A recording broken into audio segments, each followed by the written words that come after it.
platform that allows you, the resident, to contact your city's service suppliers and report when breakdowns occur in your neighborhood. Here's more. For many of us who are not familiar with it, what is it all about?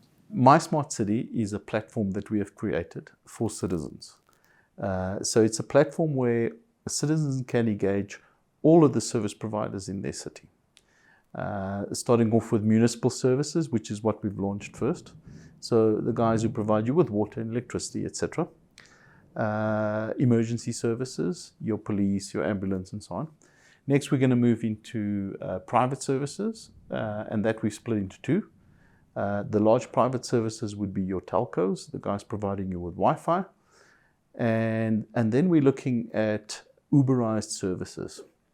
So Uberized Services is disruptive services. So it's not we're not necessarily trying to get your electrician and your plumber and so on.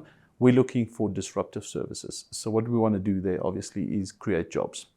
Take the informal sector and give them a platform where they can engage citizens and their customers. So maybe a guy who does your gardening or paints a wall for you or washes your car. And then lastly, we're looking at a component called In the City. And in the City component will provide citizens with what's happening in the city. So points of interest, local attractions, there's a flea market this weekend, or there's art in the park, and so on and so forth. Then there will be other components to those are the four main features. There will be other components to the platform, such as a social media platform, where you'll engage your community and you can follow certain people in your community, like the mayor and the ward councillor and the homeowners association and so on. And you can publish stuff there, and you can notify people that there's been break-ins in my area, or we're selling kittens, etc. And that's the one underlying functionality that we're looking to introduce. And then we're looking to do things like a rewards program to reward you for being a good citizen. And lastly, a crowdfunding facility to allow you to raise funds to improve your area. So for instance, if you want to do something at the local park, government doesn't have the money to do it, but you as a community want to do it. Let's say you want a playground, you would raise the funds in a crowdfunding environment and then build the playground in the park.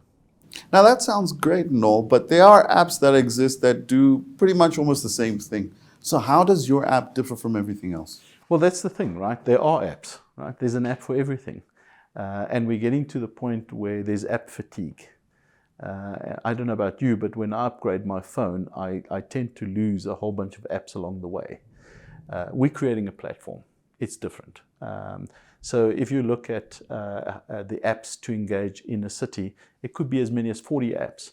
And we're trying to create all of that in one platform. So you will upgrade that platform because this is where you log your electricity issues. But this is also where you would get your gardener, or you would get your painter, and so on. So we're building a platform rather than just an app. Yeah. So walk us through what you're bringing to the table for invested parties in this app. Well, look, the platform, right, is there to represent the citizens. So it's a citizen platform. So if you think about your home, for instance, that's your investment. You've invested in your house, right? If you only worry about your house, you are not really in control of the value of the property, because you're not looking at your community and you're not looking at your suburb, and those are factors that will affect the price of your house and the value of your house. So we're creating a platform for citizens to get involved and to make a difference. So rather than just going and publishing, complaining, you're now getting involved. You're becoming part of the solution, and you're trying to improve your environment. And by improving your environment in your suburb, you're improving the value of your house. So those are the interested parties, the citizens. Having said that, what sort of footprint do you currently have within Joburg? Okay, so let's talk about footprint, and then in terms of coverage, and then let's talk about the number of users and so on. Okay, so coverage, we're trying to cover the whole country, right? obviously Joburg being one of the major cities. So we kicked off a few months ago with Johannesburg and Cape Town. We've moved on to Ekurhuleni and Tshwane. And beyond that, we're going to look at eThekwini, and then we're going to look at the smaller centers, and we want to cover the whole city, the whole country. In terms of users, the uptake in Joburg has been reasonably well. It has to do with getting the word out there and getting people, and we're doing a lot of marketing to try and do that.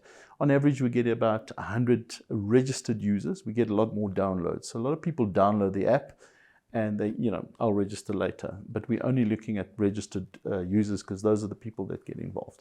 So at the moment, it's going about 100 per day. The coverage in Johannesburg, registered users, is about 4,500 at the moment. And as I said, growing. Yeah, we need more. Now, what's been the response from municipal entities in providing such a service? Yeah, so we're not fighting with them. We're working with them, and I think we help. The way we describe it to service providers, and I don't want to just focus on municipalities, all service providers, is we're just another channel. We're another channel to improve their service. And service providers actually want to hear from their customers and their citizens because that gives them a picture of what's going on, So if you take electricity, for example, that's a good one to explain it. Power utilities only really know the extent of the problem if citizens tell them, I've got no power. Then they start to build a picture of how many suburbs are out and most likely where the problem might be, right?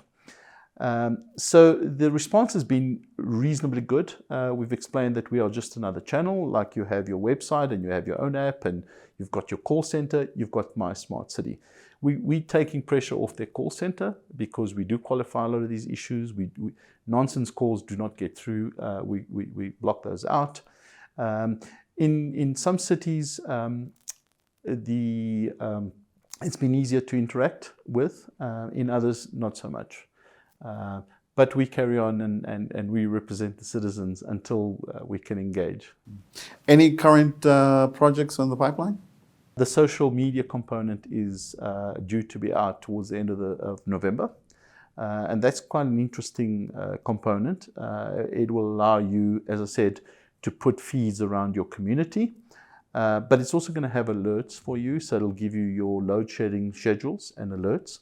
It'll give you power outage and water outage notifications, severe weather, and any other alert that you want to give the public. And there, we'll work with the service providers if they want to put the word out. And we're going to have road closures because Parliament is having a meeting. Then we'll put it out on our platform. We will let citizens know that this is happening. Yeah. Now, where is the benefit for you in having this app out there? We have to make money eventually, right? So how we're going to monetize the platform is with the Uberized Services. We are going to package those services and make them as professional as possible. And we are going to take, like Uber does, we're going to take a commission on those services, and we're going to be punting those private services to our community base. At the end of the day, what do people out there need to know about this app? They need to know that it is a platform built for them, right? It's a platform to help them improve their lives.